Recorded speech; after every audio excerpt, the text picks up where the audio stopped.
ce webinaire RH des grandes entreprises de services publics, garantir bien-être et efficacité à vos leaders en toutes circonstances. Je vais tout d'abord vous demander de me confirmer grâce à la cellule de chat que vous m'entendez bien et que vous me voyez bien. Alors, je vois que personne n'est en train de taper. J'espère quand même que, du coup, mon message a été reçu. Ah si, pardon, voilà. Merci Eric, merci Jerry. Alors, je vais devoir appeler par le nom qui s'affiche, mais je pense qu'il y a bien des cas où ce ne sera pas votre prénom. N'hésitez pas à me préciser votre prénom. Oui, bonjour, parfait. Merci Sonia. N'hésitez pas, hein, si c'est votre nom de famille que vous avez renseigné, à me noter votre prénom. Ce sera peut-être plus sympa, effectivement, pour interagir aujourd'hui. Ça marche. Super, merci beaucoup. Alors, hop. Très bien. Bien écoutez, nous sommes en petit comité aujourd'hui. Je pense que le contexte du mois de juillet, des vacances et probablement peut-être un petit peu aussi politique n'y est pas pour rien. Donc, je vais saisir cette opportunité pour adapter le plus possible le contenu de ce webinaire à vos situations personnelles. Et du coup, je vais vous proposer tout de suite, alors là, j'avais un petit slide pour vous inviter à vous mettre à l'aise, à prendre un petit instant pour couper les sources de distraction, attraper éventuellement un verre d'eau et de quoi noter, parce que vous allez voir que c'est un webinaire qui est assez rythmé et assez riche en informations, donc qui devrait se terminer à 13h45. Sauf exception, c'est-à-dire que si effectivement il y a beaucoup de questions, eh ben je peux rester avec vous jusque 14h grand maximum. Voilà, donc ce que je vous disais il y a un instant, je vais saisir l'occasion du fait que nous ne soyons pas très nombreux aujourd'hui pour adapter mes exemples, mes illustrations à vos situations. Alors, j'ai une question d'Éric. Petite question, quelle est la situation actuelle pour le bien-être des leaders ? Je ne suis pas certaine de comprendre bien votre question. Alors, Éric, je vais vous proposer de la développer. N'hésitez pas aussi, lorsque vous interagissez avec moi, à être le plus précis possible dans vos questions, à faire des vraies phrases, parce que si c'est pas suffisamment clair, je vais devoir vous demander de reprendre votre question. Vaut mieux que d'entrée de jeu, ce soit très clair. Et là, pardon Eric, mais je comprends pas bien votre question. Alors, quoi qu'il en soit, en attendant que Eric nous précise sa question, je vous invite tous à m'indiquer quelle est votre fonction dans le chat, mais d'apporter les 3 réponses dans le même message, s'il vous plaît. Donc, quelle est votre fonction ? Quelles sont vos responsabilités en matière de développement du leadership dans votre entreprise ? Et quel est le problème numéro 1 auquel vous êtes confronté ? Donc, s'il vous plaît, je vous invite à répondre à ces 3 questions donc dans le même message. N'hésitez pas à faire des tirets pour que les choses soient vraiment le plus clair possible pour moi. Et n'hésitez pas à faire des phrases. Plus vite je comprends votre situation et votre besoin, plus je pourrai avancer rapidement et en vous apportant des tips appropriés. Alors, y a-t-il une statistique fiable sur le niveau de bien-être ou de malade des leaders? Oui, il y en a plusieurs et nous en parlerons d'ailleurs lors de ce webinaire. Voilà.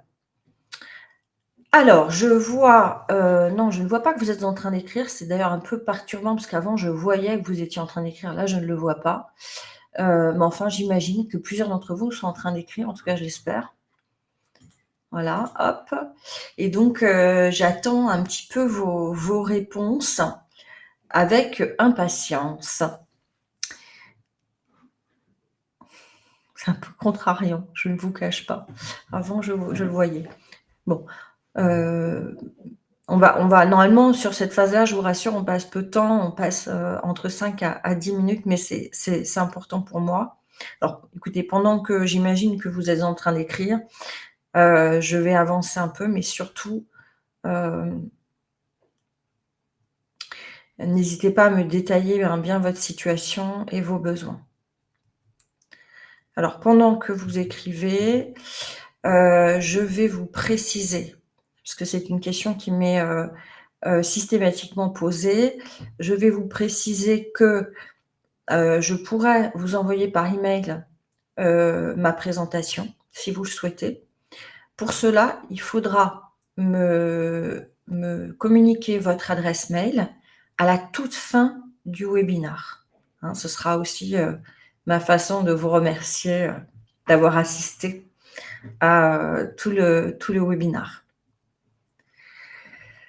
Alors, Chloé, trade marketing, j'ai une équipe de 13 personnes à ma charge, je n'arrive pas à avoir de l'autorité et à m'affirmer devant eux. Merci beaucoup.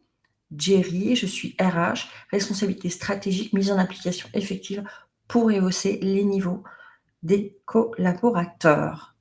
Super. Donc, est-ce que j'ai d'autres réponses qui vont venir? Je ne sais pas, j'espère. On avance. Donc Eric, vous êtes aujourd'hui président d'une société de conseil en management éthique. N'hésitez pas à bien me préciser ce qui est le plus intéressant pour vous aujourd'hui, hein. Vraiment, pour que je puisse, adapter le contenu parce que le sujet est quand même assez large.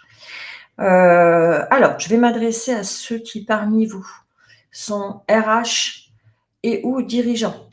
Je vous invite, à convenir d'un rendez-vous avec moi. Pour ce faire, vous pouvez cliquer sur le bouton orange qui est situé en haut de mon diaporama.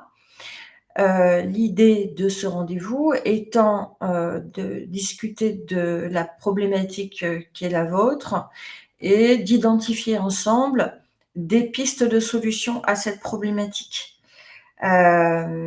J'espère que alors évidemment tous les participants, qui sont présents aujourd'hui sont naturellement les bienvenus et je vous remercie pour votre intérêt. Maintenant, j'espère que vous comprendrez tous que je vais réserver, ce rendez-vous, qui devrait durer environ 30 à 40 minutes, que je vais le réserver aux personnes qui, parmi vous, sont directement en responsabilité, sur ces sujets. Voilà. Alors, j'ai, Alassane qui est moniteur de protection des enfants. Mes tâches sont entre autres formation, sensibilisation, plaidoyer, renforcement des capacités collectives des organisations des jeunes, des femmes et des leaders communautaires, hein. Appui au CSG, campagne média. Ça a l'air très varié. Précisez-moi bien vos attentes et les problématiques qui sont les vôtres, hein.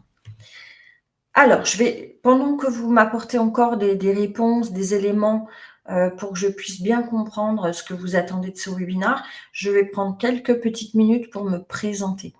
Donc moi, je m'appelle Stéphanie Roels, ça vous le savez déjà. J'ai créé mon activité de coaching il y a 17 ans maintenant. J'ai créé mon cabinet. Là, la pièce que vous voyez derrière moi, c'est mon cabinet, où je reçois mes clients. Donc j'ai créé en 2007. Et avant de créer mon activité, j'ai travaillé dans les ressources humaines pendant un peu plus de 7 ans sur des fonctions tant opérationnelles que stratégiques, plutôt dans des grands groupes, et sur des fonctions liées à la gestion des carrières, au recrutement, au talent development. Donc moi, j'ai créé mon activité parce que je voulais vraiment, revenir en proximité avec les personnes, hein, et mes fonctions m'amenaient plutôt vers du projet. Et je voulais vraiment, rester, en étroite, intimité avec, l'être humain, et ce qui m'a amenée à l'activité de coaching. Je souhaitais aussi donner une dimension relation d'aide, à mon métier. Donc ça m'a amenée à créer mon activité de coaching. J'ai rapidement, développé une première expertise sur, la confiance en soi et l'affirmation de soi parce qu'il s'est avéré, assez évident que c'était une problématique très souvent sous-jacente à toutes les autres problématiques relationnelles qui m'étaient, adressées Et puis, comme effectivement la préoccupation numéro 1 de mes clients était, de développer le leadership, j'ai également développé une expertise en leadership et que ce soit pour la confiance en soi et le leadership, j'ai créé des méthodes. Sur la confiance en soi, ça s'appelle la méthode Envol et sur le leadership, la méthode Éveil. Vous trouverez, si ça vous amuse, la raison de ces noms, et de ces qui sont en réalité des acronymes sur mon site internet où je développe tout ça, si vous souhaitez, en savoir davantage. Et puis vers 2015-2016, j'ai été assez marquée par plusieurs cas de coaching de personnes, impliquées, dans des relations toxiques. Ça m'a amenée à m'intéresser à ce sujet complexe et qui m'a amenée aussi à m'intéresser au sujet des personnalités, dites toxiques, en tout cas des personnalités, difficiles dans l'organisation, qui ne sont pas toutes toxiques, mais certaines le sont. Et j'ai souhaité, développer une nouvelle expertise pour, d'une part, avoir l'état d'esprit qui permet de s'en protéger, de se protéger de la nocivité que peuvent constituer certaines relations et également, de pouvoir communiquer de façon la plus efficace et professionnelle possible avec des personnalités, complexes. Donc là, j'ai créé une nouvelle, méthodo, que j'ai appelée Self Défense et on en reparlera un petit peu, tout à l'heure. Alors, j'ai Andriama Effa, qui est chargée de ressources humaines, qui, veut booster la motivation, j'imagine, des équipes, différenciation de culture, conflit entre anciens et nouveaux. OK. Et j'ai Hermanence, quel joli prénom. Je suis responsable RH en charge de la gestion opérationnelle et stratégique des RH. Dans mes attributions, j'ai en charge la mise en œuvre du planning d'action d'engagement des collaborateurs. Passionnant. Il m'arrive, des fois d'enregistrer un mauvais score suite aux enquêtes de satisfaction du personnel. Que faire? OK, oui. Donc pour rendre les gens, finalement plus engagés, j'imagine Hermanence, plus, ouais, tout simplement plus engagés, plus épanouis, plus sereins, et plus enthousiastes dans leur fonction. Je termine sur ma présentation. Merci beaucoup pour, ces réponses. Je termine sur ma présentation. Vous voyez que ce webinaire est orienté, en direction des grandes entreprises, de services publics. Pourquoi? Parce qu'effectivement, c'est un secteur que je connais très bien. Pas pour y avoir travaillé en tant que RH curieusement, mais pour y avoir des clients depuis, pour avoir des clients de ce secteur-là, depuis maintenant, enfin bientôt 17 ans, sur des missions de coaching individuel de managers et dirigeants et des missions de formation. Et je me sens aujourd'hui, légitime, pour prétendre, finalement avoir une très bonne connaissance de cet environnement-là et donc de pouvoir, adapter, ma proposition, à, cet environnement-là. Voilà. Si à tout moment du webinaire, je vous dis quoi que ce soit qui n'est pas parfaitement clair pour vous et que ça vous contrarie, vous me le dites et je ne m'en offusquerai jamais et je reformulerai, les choses, pour que ce soit parfaitement clair pour vous parce que malheureusement, j'ai pas le feedback non verbal, je ne vous vois pas. Donc vraiment, n'hésitez pas, à me le signaler. N'hésitez pas à interagir aussi tout au long du webinaire, même si je ne vais pas réagir à tout, moi, hein, je vais voir vos messages passer, mais ça me permet d'avoir un peu la température, l'accueil que vous faites à mes propos, et cetera. Je continue. Les objectifs du webinaire aujourd'hui, premièrement, reconnaître l'importance de la force mentale pour les leaders dans le service public, mais si plusieurs personnes parmi vous ne sont pas dans une entreprise de service public, vous verrez que le contenu reste, très intéressant. Enfin, c'est en tout cas mon point de vue. Donc, restez avec nous. Ça devrait vous intéresser, tout de même, beaucoup. Deuxième point, découvrir les 4 piliers de la force mentale des leaders en entreprise. Qu'est-ce qui constitue finalement cette force mentale? Et enfin, savoir mettre en œuvre les stratégies pour développer la force mentale de vos leaders. Donc, qu'est-ce que vous pouvez envisager comme dispositif, comme méthodo, comme action de façon très concrète pour avoir un collectif qui sait préserver son bien-être, sa sérénité au quotidien et donc quelles que soient les circonstances, puisque c'est la finalité finalement de ce travail sur la force mentale. Voilà. Alors, premier point, reconnaître l'importance de la force mentale pour les leaders et plus spécifiquement les leaders évoluant dans les grandes entreprises de services publics. Alors, déjà, je vais vous partager ma définition, en tout cas, de la force mentale. Alors, la force mentale est la capacité à faire face de manière constante aux défis et à la pression. Elle implique une série de compétences qui permettent à la personne de persévérer face aux obstacles en restant constructive, engagée, émotionnellement stable et orientée vers ses objectifs malgré les difficultés. Donc, c'est la définition que je vous propose. Qu'est-ce que la force mentale n'est pas? Ce que l'on pourrait croire parfois. La force mentale ne rend pas froid et insensible. Elle permet de gérer ses émotions. Mais si vous voulez la sensibilité émotionnelle, le fait d'avoir de l'empathie, le fait d'avoir de l'intelligence émotionnelle, de capter les signaux faibles, font partie des atouts en fait pour un leader. C'est un atout pour un leader pour créer la confiance, pour établir des relations du coup de confiance, des relations fortes avec ses collaborateurs. Donc de toute façon, il ne s'agit pas de devenir un être froid, ça serait complètement contre-productif pour le leadership. Et puis pour s'adapter aux gens, il faut bien sûr être en capacité de les comprendre. Et si on s'adapte à rien, à un moment donné,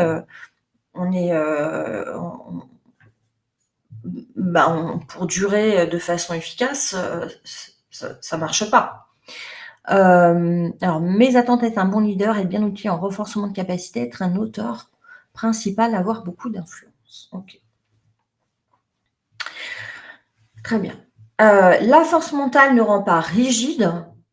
L'idée, c'est pas d'être un bulldozer qui va imposer sa vision à tout le monde, qui va mener tout le monde à la baguette, qui va pas prendre en compte les vulnérabilités individuelles.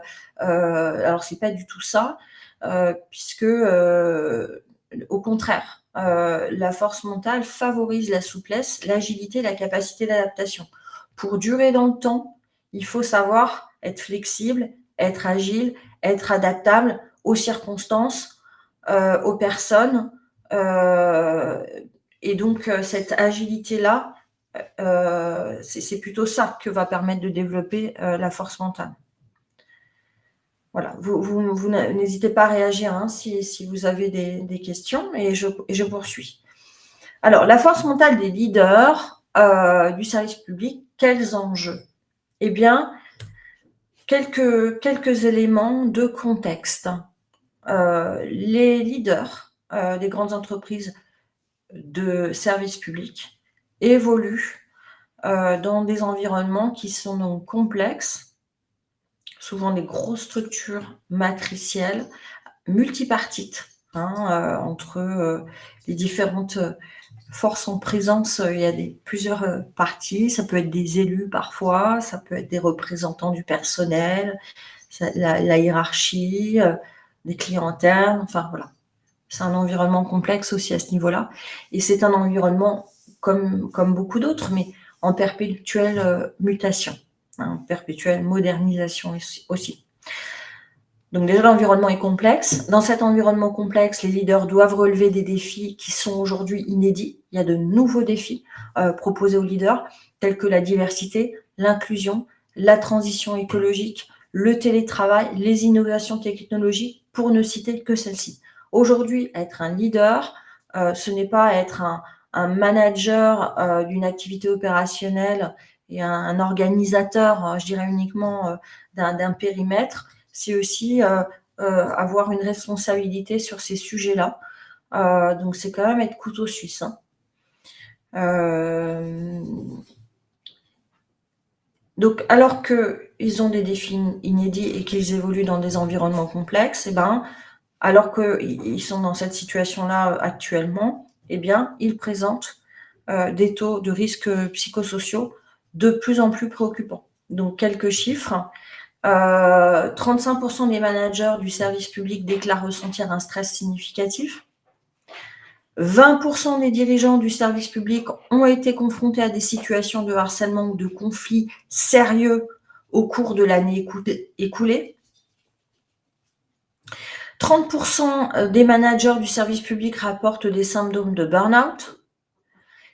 Les dirigeants du service public sont plus susceptibles de signaler des problèmes de santé mentale tels que l'anxiété et la dépression comparés à leurs homologues du service privé.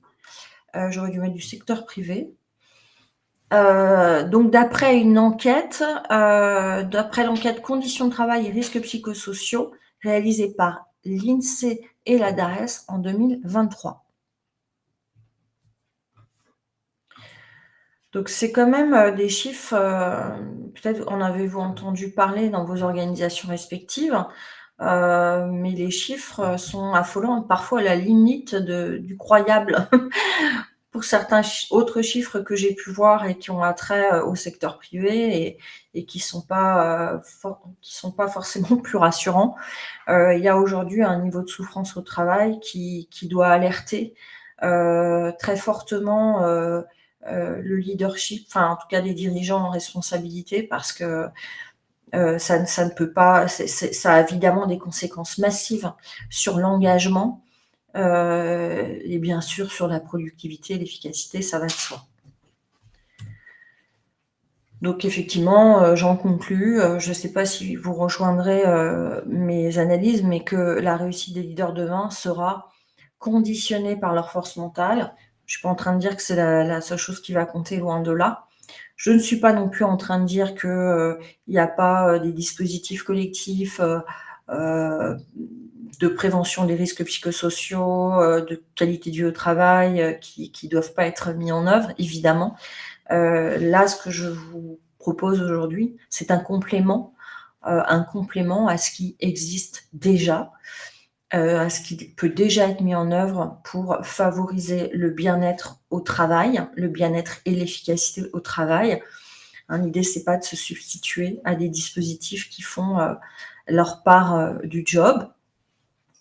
Maintenant, mon point là aujourd'hui, c'est de mettre le focus sur le fait que pour évoluer dans ces environnements-là avec des responsabilités complexes, alors qu'il y a une vraie problématique de souffrance au travail qui est ressentie par les équipes, il va falloir avoir un mental de sportif de haut niveau, tout simplement.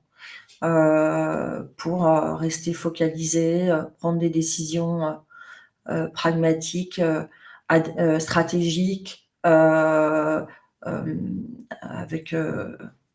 entre guillemets «la tête froide». Voilà. Merci Chloé pour ce retour. Alors la force mentale, ce que j'ai noté, en tout cas c'est ce que je crois, s'impose et devrait s'imposer en tout cas comme la pierre angulaire du leadership moderne. Qu'est-ce que je veux dire par là?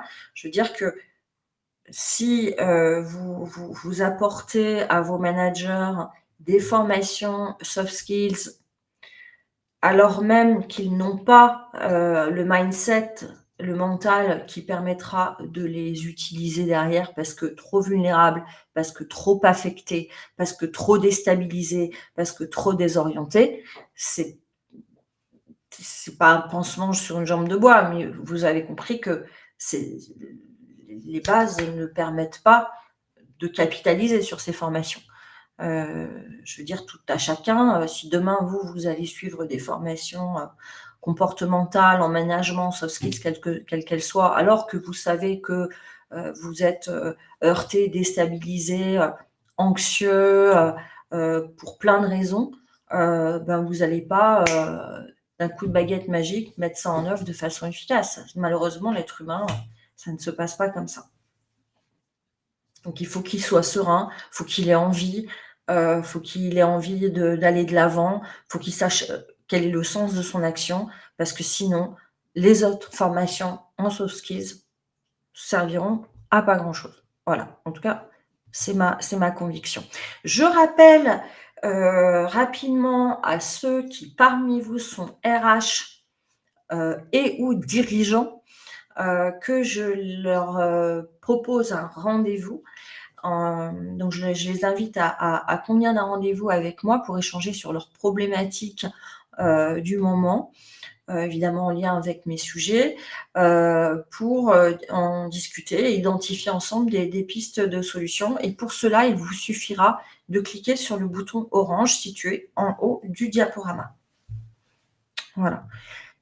Alors, on va voir maintenant le second point, découvrir les 4 piliers de la force mentale des leaders en entreprise.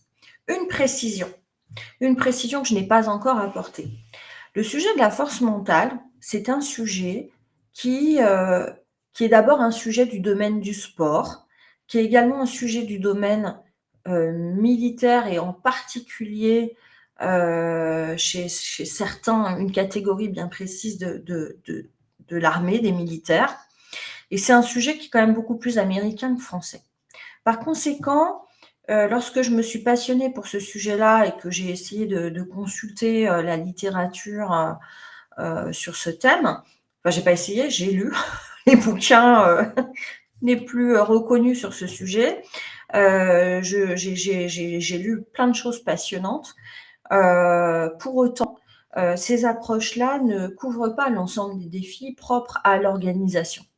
À titre d'exemple, c'est dans le domaine du sport ou le domaine de militaire, ne vont pas évoquer, le défi de savoir communiquer avec des personnalités, toxiques, dans un environnement qui est quand même assez politique. Non. Donc, je me suis aperçue qu'en réalité, il y avait on peut pas transposer en fait ces approches-là, telles que, dans le domaine de l'entreprise. Ce qui m'a amenée à, à à concevoir finalement mon approche, à modéliser, la force mentale des leaders dans l'organisation autour des 4, piliers que je vais vous décrire maintenant. Alors, l'approche que j'ai, la modélisation, hein, que j'ai proposée de la force mentale des leaders dans l'entreprise, je l'ai appelée exécutive, force mentale. J'ai toujours des noms très, très originaux, hein, ne m'en voulez pas. Alors, on va les détailler. Il y a le pilier, focalisation, confiance en soi, self-défense, résilience. Donc je vais maintenant, les détailler. Alors je vois que j'ai une question de Eric. Vous avez réalisé un excellent article sur le signalement du manager toxique. Si les managers doivent évidemment renforcer leur force mentale, n'y a-t-il pas une action majeure à mener sur la non-accessibilité de ces acteurs, à des postes de manager? On est sur un sujet qui est vraiment différent, très différent. Ce que vous évoquez comme sujet, Eric, c'est la détection au moment de la promotion interne, heu, ou du recrutement externe de profils, toxiques. Il y a quelques années, pour ne rien vous cacher, j'ai proposé moi une offre en entreprise, pour, permettre aux évaluateurs, qu'ils soient dans le cadre d'un recrutement externe ou de promotion interne, de proposer un service, d'évaluation, du risque, lié à la personnalité, chose qui existe, dans le domaine, judiciaire, parce que vous avez des psys qui vont évaluer, dans quelle mesure une personnalité, va présenter des risques, de dangerosité et de récidive, hein. Donc c'est une expertise qui existe, mais qui existe surtout en France, en tout cas uniquement dans ce domaine-là, dans le domaine, dans les tribunaux, dans les jugements, de faits avérés. Heu, c'est peu répandu, c'est peu répandu en France et c'est peu répandu dans les DRH en France. Voilà, je ne sais pas si j'ai été claire. Il y en a, hein. Vous avez des directions des ressources humaines en France, en particulier, par exemple, chez Air France, pour recruter un pilote. Ils s'assurent de la santé mentale du pilote. Ils s'assurent qu'il n'a pas des comportements, qu'il n'est pas prédisposé à avoir des comportements toxiques qui pourraient présenter évidemment des dangers majeurs pour les staffs et puis pour tout ce que vous pouvez imaginer. Donc ces experts qui interviennent dans le domaine du recrutement pour identifier la potentielle dangerosité de personnes, leur potentielle toxicité, ça existe. Mais en tout cas, moi, ça n'a pas eu de succès. Alors, j'ai peut-être pas su promouvoir, mais je pense que c'est compliqué. C'est un sujet qui est très, très, très délicat. Donc, je continue. Je vais vous parler de ces 4 piliers. Alors, premièrement, la focalisation. La focalisation, c'est quoi? C'est savoir pourquoi je me lève le matin, où je vais. Si vous ne savez pas quelle est la finalité de votre action, si vous ne savez pas ce que vous voulez vraiment, si vous ne savez pas, même à titre privé, hein, parce que tout ce que je dis, ça peut s'appliquer aussi à titre privé, si vous ne savez pas ce qui est le plus important pour vous, eh bien, vous serez vulnérable, déstabilisable. Donc, savoir quelle est sa vision, savoir quels sont ses objectifs, c'est fondamental pour ne pas être dévié de sa route par le stress, par les pressions, par les déstabilisations, par les gens qui vont vous faire douter, etc. Ça permet aussi d'avoir une représentation claire de ses priorités. Maintenant, ça ne suffit pas. J'ai beaucoup de managers qui, dans mon bureau, ont une représentation assez claire de leur vision, de leur mission et de ce que devrait être leur priorité. C'est pas pour autant qu'au quotidien, chaque action est pertinente au regard des priorités. Parce qu'un vrai être humain, parfois il fait ce qui est le plus simple, ce qui est le moins risqué, ce qui lui fait moins peur, etc., etc. Donc il n'a pas forcément une action totalement pertinente au regard de ses priorités. Donc c'est là où entre en jeu aussi l'art de l'autodiscipline. Voilà pour le premier pilier. Le deuxième pilier, la confiance en soi.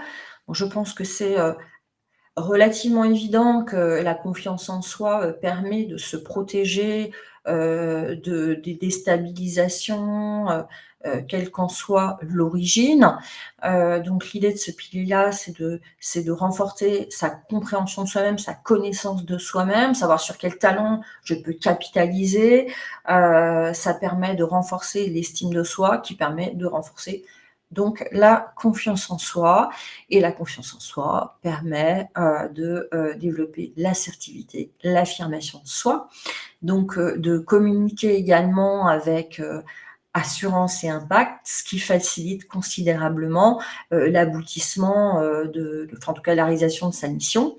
Et donc on rentre dans quelque chose de vertueux, hein, parce que si moi je suis en réussite, je suis renforcée mentalement. Si je suis renforcée mentalement, je suis plus en réussite et je suis plus renforcée mentalement. Hein. Tout ça fonctionne en cercle vertueux.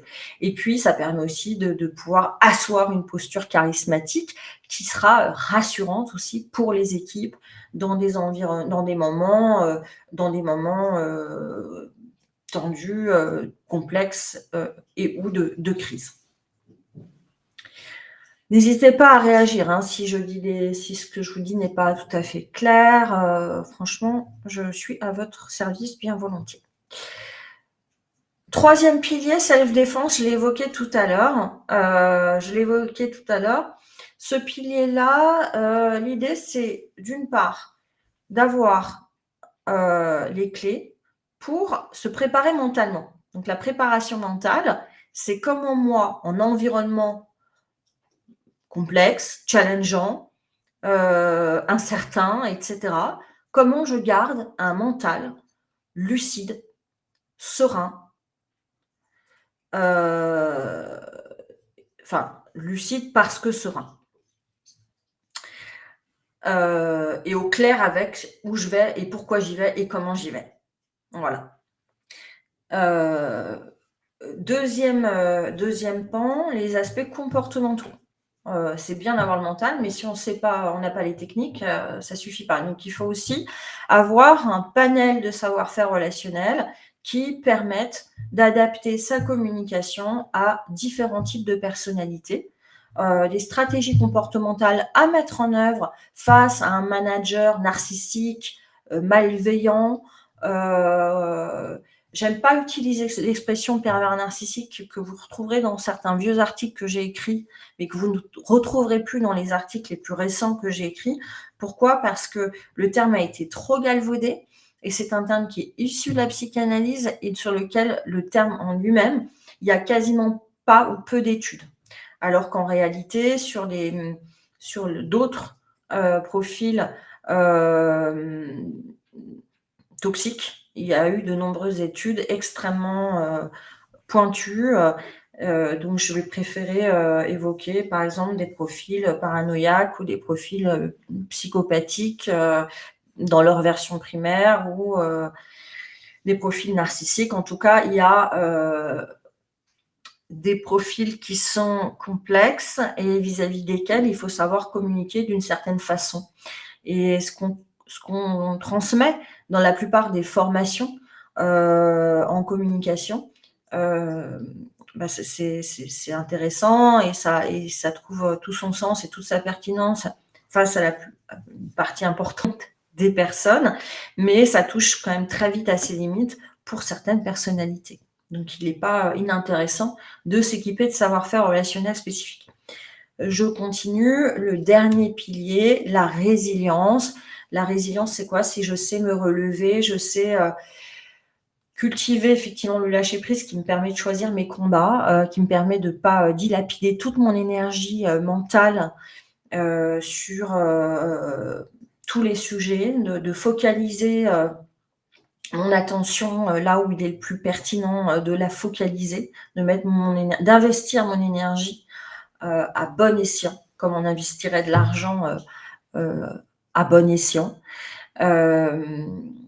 Et donc ce travail sur la résilience permet de maintenir une attitude ouverte et constructive, quelles que soient les circonstances, et de faire face aux défis avec donc agilité, flexibilité. Voilà les 4 piliers.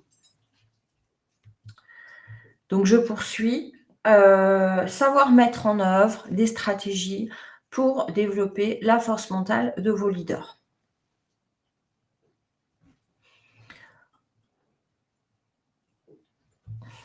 Alors, je vois que vous réagissez, Eric, en proposant des formations DISC.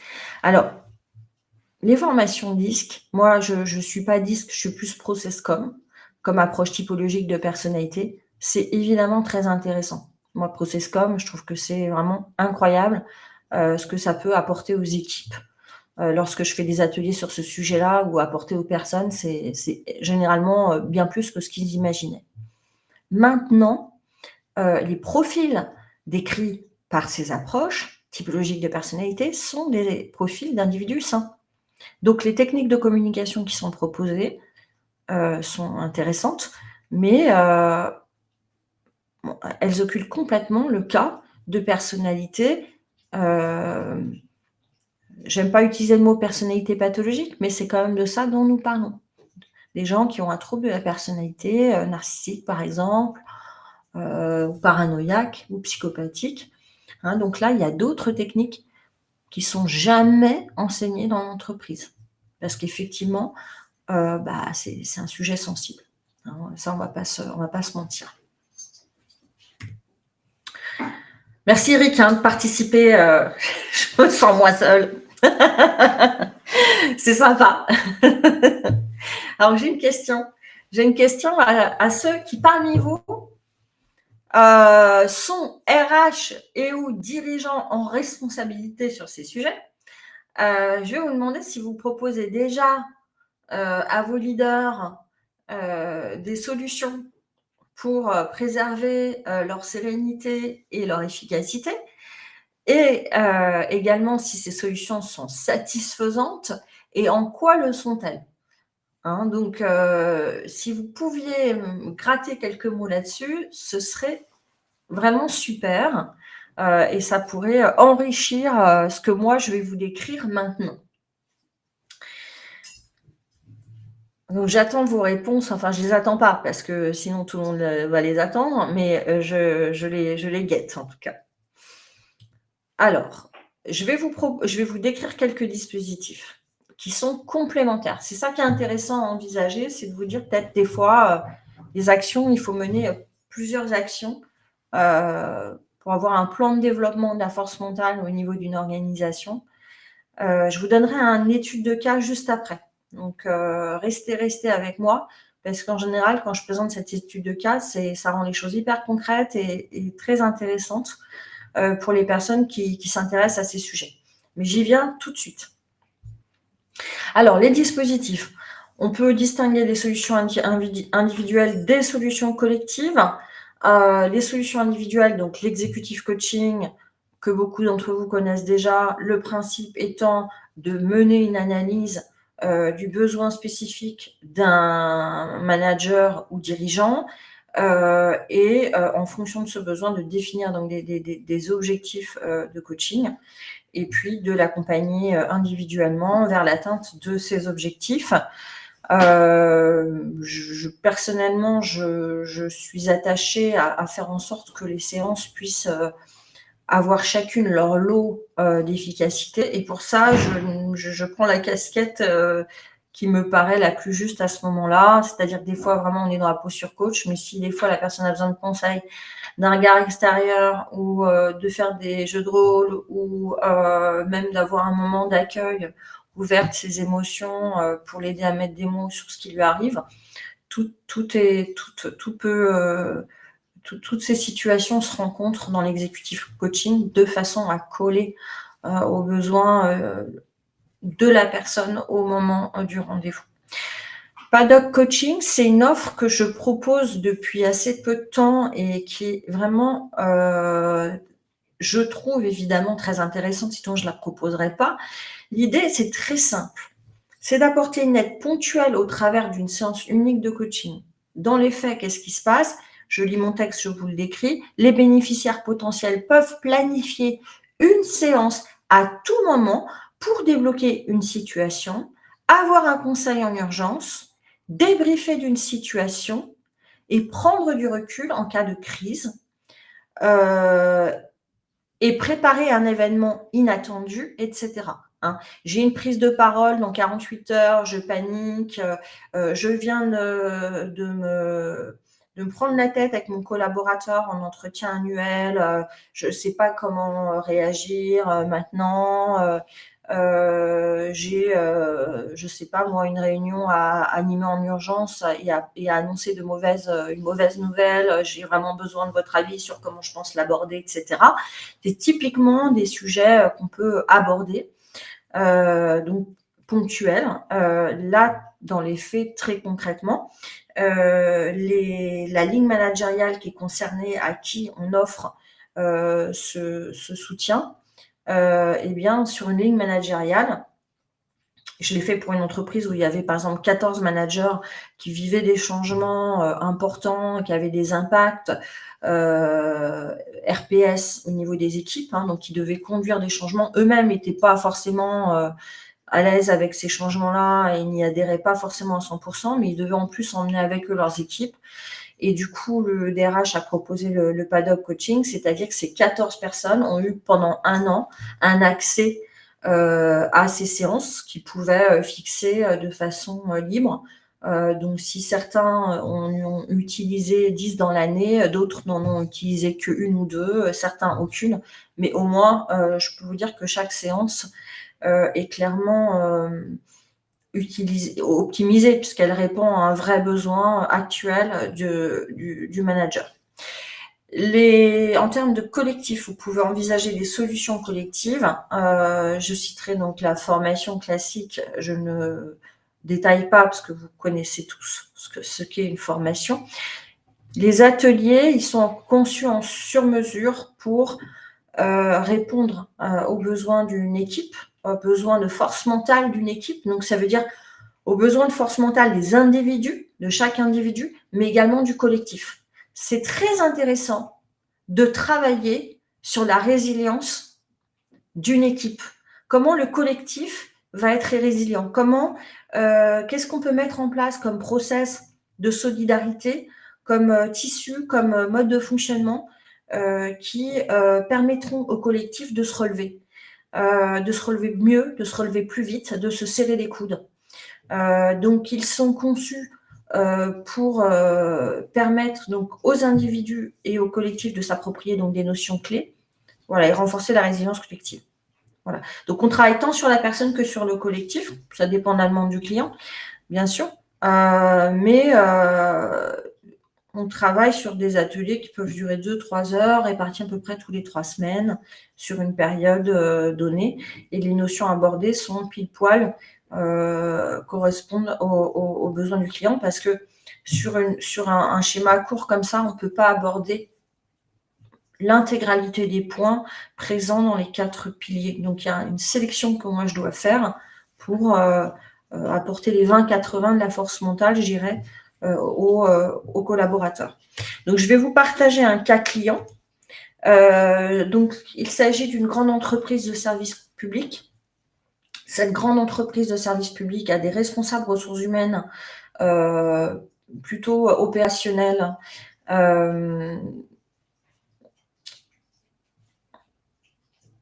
Ouais, je regardais la réponse de Eric. Les responsables RH concernés étaient partout en France, en fait, partout en France, sur des périmètres géographiques. Le brief qui m'a été fait, c'est certains ont beaucoup d'empathie, donc comme on est des périodes de réorganisation où des postes vont être supprimés, où d'autres vont être créés, il faut accompagner les mobilités. Parfois, on est face à la résistance au changement, on est face aussi à une certaine souffrance. Pour certains RH, c'est compliqué, évidemment. Parfois, on a une affirmation de soi qui est hésitante parce que dans ce métier de RH, c'est pas toujours facile d'être confrontant et de dire les choses de façon directe parce qu'on sait que ça peut avoir un impact pas douloureux, évidemment. Donc, on peut parfois être un peu dans l'enrobage et ce qui fait que c'est un peu reculé pour mieux sauter. Et en réalité, on se crée plus de problèmes et de défiance qu'autre chose. Des émotions difficiles à gérer, parfois de la frustration, parfois de l'agacement, bien sûr, on reste humain, et un rôle au contour flou qui fait que on va être sollicité en tant que RRH par des directions opérationnelles, parfois à mauvais escient. Personne n'a une mauvaise volonté dans cette histoire-là, c'est juste que souvent, cette fonction a des contours qui ne sont pas parfaitement clairs pour les directions opérationnelles, qui ne savent pas forcément si le RH peut être responsabilisé sur certaines choses.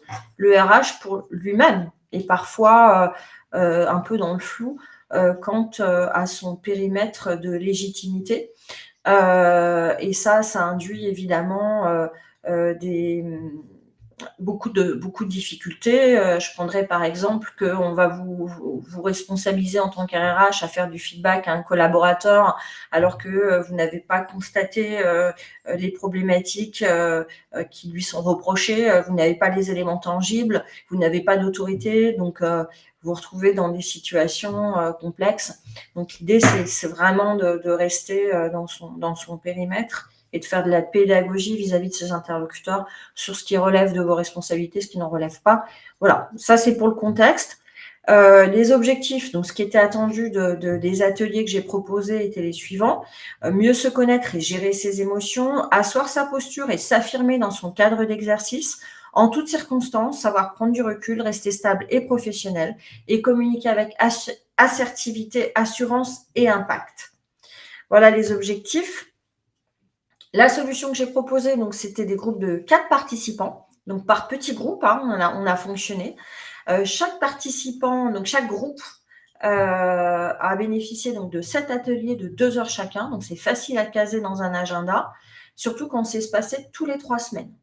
Hein, donc, on se voyait le vendredi en fin de journée. Donc, c'est le moment où on se pose.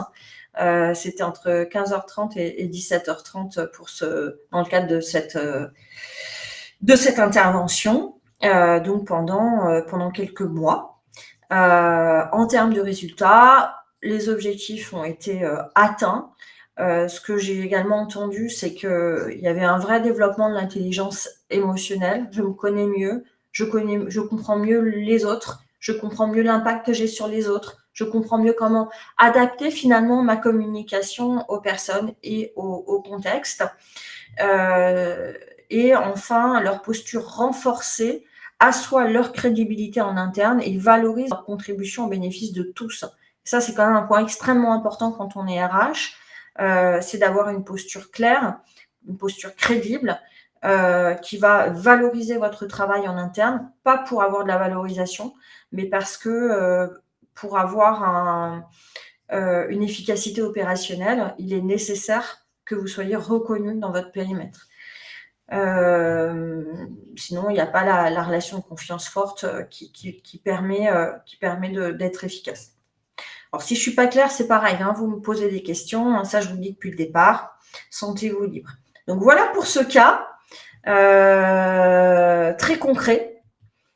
Je rappelle une dernière fois, je vous le promets, à ceux qui parmi vous sont RH ou dirigeants et qui souhaiteraient échanger avec moi de leurs problématiques actuelles. Donc, j'invite ces personnes-là à réserver un rendez-vous avec moi en cliquant sur le bouton orange qui est situé en haut du diaporama. Hein. Il s'agit d'un créneau d'une demi-heure où on va débriefer et on va essayer d'identifier ensemble donc, des pistes de solutions. Et je suis sûre que l'ensemble des personnes qui participent à mon webinaire comprendront que je ne suis pas en capacité d'offrir ce rendez-vous à tous les participants au webinaire. Je pense que ça vous paraît évident. Donc, je vous remercie par avance pour votre compréhension. Eh ben, vous voyez, j'ai mis une petite photo de mon cabinet. C'est là où je suis actuellement. Vous devez le voir derrière moi. Hein. C'est là où je peux vous recevoir. La prise de rendez-vous est offerte. Hein. Le rendez-vous là, Jerry, c'est pour les managers et dirigeants. Vous pouvez réserver ce rendez-vous. Je vous l'offre avec grand plaisir. Oh ben Emmanuel, nous sommes à la fin du webinaire. Il y aura je reprends en septembre, mais voilà. Si vous voulez un replay, il y en a déjà sur mon espace YouTube, ma chaîne YouTube. Vous avez de nombreux replays de webinars, ce que j'en fais depuis maintenant peut-être 6 ans à peu près. Donc il y a plein de trucs si ça vous intéresse. Il me reste, vous l'aurez compris, assez peu de temps, mais si vous avez des questions, ça sera avec grand plaisir que je pourrai y répondre, jusque maximum 14 heures, comme je vous le disais tout à l'heure. J'ai été un peu bavarde aujourd'hui, pardon. Donc, pas beaucoup de temps pour les questions, j'en suis désolée. Si vous me posez des questions, surtout, faites des phrases bien complètes, parce que sinon, mes réponses risquent de manquer de pertinence. Donc, je vais attendre 1 ou 2 minutes, savoir si vous avez des questions. En attendant vos questions, qu'est-ce que j'allais vous dire? Je ne m'en souviens plus. Bah non, parce que je viens de vous dire que j'étais sur Vincennes. Je suis, alors, pour ceux qui ne connaissent pas, c'est juste à côté de Paris. Quand je dis juste à côté, c'est à une seule station de RER et je suis à 5 minutes à pied du RER. De Nation, donc de Paris, et c'est au pied du métro Béraud sur la ligne 1, donc les franciliens sauront l'identifier, parce que en fait c'est une ligne qui traverse tout Paris, donc qui vous amène très très rapidement au centre de Paris. Donc vraiment très accessible, hein, malgré le fait de ne pas être sur Paris intramuros. Mais écoutez, apparemment, j'ai pas de questions, donc je vais considérer que, je vais pas dire que ça vous intéresse pas, je vais considérer que j'ai été très claire. Je préfère. Je vous remercie pour votre présence parce que je vois que quasiment la totalité des participants qui étaient là au départ sont toujours avec moi et donc merci beaucoup pour votre intérêt. Oui, vous pouvez avoir le diaporama. C'est le moment de m'indiquer dans la cellule de chat votre adresse mail si vous souhaitez que, cet après-midi, je vous envoie par email la présentation.